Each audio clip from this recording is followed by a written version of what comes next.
আপনি কি কোথাও বেরোচ্ছেন? হ্যাঁ, কলেজে যাচ্ছি। কলেজ? এত তাড়াতাড়ি? কিন্তু কলেজের সময় তো আপনার এখনো হয়নি। সে যা বলেছ, কিন্তু উপায় কি বলো?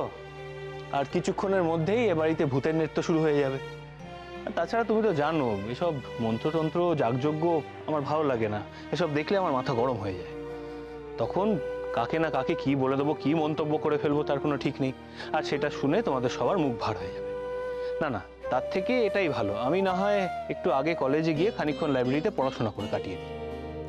আপনাকে আমি খুব অসুবিধায় ফেলেছি, তাই না? একদমই নয় আশা। আর তাছাড়া অসুবিধার কথা উঠছে কোত্থেকে? আমার এমনিও কলেজে যেতে হতো, অমনিও যেতে হবে। সে না হয় আমি একটু আগে গেলাম। শোনো আশা, আমাকে নিয়ে তুমি একটু ভাবা বন্ধ করো, আর দয়া করে নিজেকে নিয়ে ভাবো। দেখো, আমি বাড়িতে থাকছি না, তুমি কিন্তু আরো বেশি করে সাবধানে থাকবে। সময় মতো স্নান করা, খাওয়া দাওয়া সেরে নেবে, বুঝেছো তো? চুনি, শরীর ঠিক আছে তোমার? হ্যাঁ মাসি, ঠিক আছে। উমা, তুই কোথাও বেরোচ্ছিস নাকি? হ্যাঁ কাকিমা, আসলে আমি কলেজ যাচ্ছি একটু। তোমার সঙ্গে একটু কথা ছিল। বলছি যে আমি তো বেরিয়ে যাচ্ছি, তোমরাও যজ্ঞ নিয়ে ব্যস্ত থাকবে। আশার দিকে একটু নজর রেখো।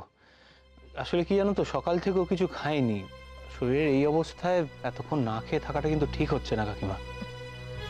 তোকে একদম এই নিয়ে মাথা ঘামাতে হবে না। তুই নিশ্চিন্ত মনে কলেজে যা, দেখি আমরা এতগুলো লোক আছি, ওর কোনো অসুবিধা হবে না। বেশ, তুমি যখন বলছো ঠিক আছে, আমি আসছি আশা। কাকিমা, আশার যদি কোনো রকম অসুবিধা, কোনো রকম সমস্যা হয় তাহলে কিন্তু তুমি খবর পাঠাবে, কেমন? আসছি।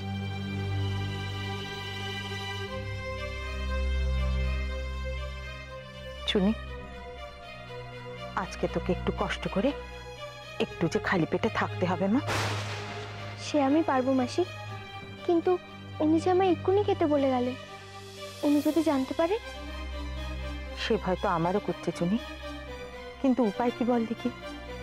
গৃহশান্তির যজ্ঞে তো ঘরের লক্ষ্মীকেই বুঝে বসতে হবে মা, আর তার জন্য একটু উপোষদে থাকতে হবে।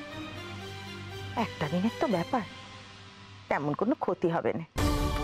তাহলে উপায়? ওনার কানে গেলে যে কুরুক্ষেত্র বাঁধাবে। কিচ্ছু হবে না, মইনকে কিছুতেই জানতে দেওয়া যাবে না। মইন যতক্ষণে কলেজ থেকে ফিরবে ততক্ষণে যজ্ঞও শেষ হয়ে যাবে, তুইও কিছু খেয়ে নিবি, মইন কিচ্ছু জানতে পারবে না। নে এখন চল দেখি, নে ধুয়ে পরিষ্কার হয়ে নিবি, আয়।